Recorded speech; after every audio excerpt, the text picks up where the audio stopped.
कर्म का भोग कैसे भोगते हैं। एक समय की बात है, एक पति पत्नी थे। पति पत्नी जंगल से अपने घर की तरफ जा रहे थे।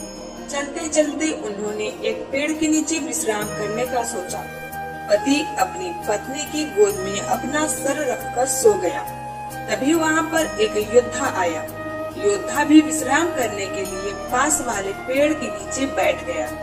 पत्नी उस योद्धा से कहती है, मैंने कभी अपने जीवन में तलवार नहीं देखा। क्या आप मुझे कुछ समय के लिए अपनी तलवार देखने का मौका देंगे? योद्धा को उस औरत की बातों पर विश्वास हो जाता है और वह तलवार उस औरत को देखने के लिए देता है। औरत तलवार पकड़ते ही अपने पति का गला काट देती है और तलवार योद्धा की तरफ फेंक देती है और खुद नगर की तरफ भागते हुए कहती है, इस योद्धा ने मेरे पति को मार डाला। यह बात राजा तक पहुंची। राजा ने उस औरत की बात को सुना और योद्धा को दोषी ठहराया। राजा ने अपने सलाहकार से पूछा, उचित सजा क्या होनी चाहिए?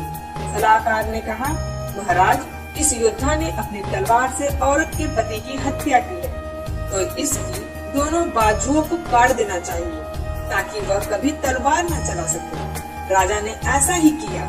योद्धा की दोनों बाजुओं को कटवाकर उसे छोड़ दिया।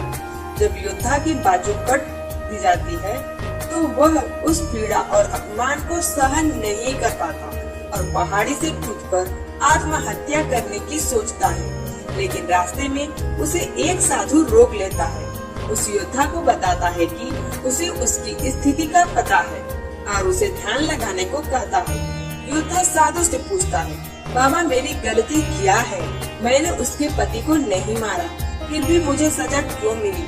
बाबा उस योद्धा को उसके पूर्व जन्म की कहानी सुनाते हैं। साधु कहते हैं कि पूर्व जन्म में यह औरत एक गाय थी, उसका पति कसाई था और तुम एक पहलवान थे। एक बार यह गाय कसाई से अपनी जान बचाकर भाग निकली। कसाई ने शोर मचाया, गाय को पकड़ो। वह भाग गई। कोई भी गाय को पकड़ने आगे नहीं आया। सब जानते थे कि यह गाय को पकड़कर मार देगा, पर तुमने अपनी शक्ति का प्रदर्शन किया। आगे आए और अपनी बाजुओं से उस गाय के सींग पकड़कर उसे रोक दिया और उसे कसाई के हवाले कर दिया। कसाई ने उसे मार दिया। वह गाय उसकी पत्नी के रूप में है और जो कसाई था इस जन्म में उसका पति था।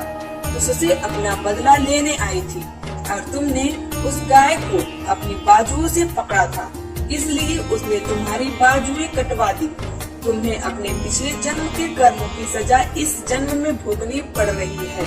इसलिए कहते हैं कि कर्म फल भोगना ही पड़ेगा, इस जन्म में नहीं तो अगले जन्म में।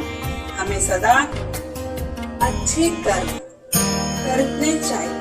जैसे जिसकी सोच वैसे उसके कर्म, जैसे जिसके कर्म वैसे उसके फल। तो दोस्तों, ऐसी ही और कहानी सुनने के लिए हमारे चैनल को जरूर सब्सक्राइब करें।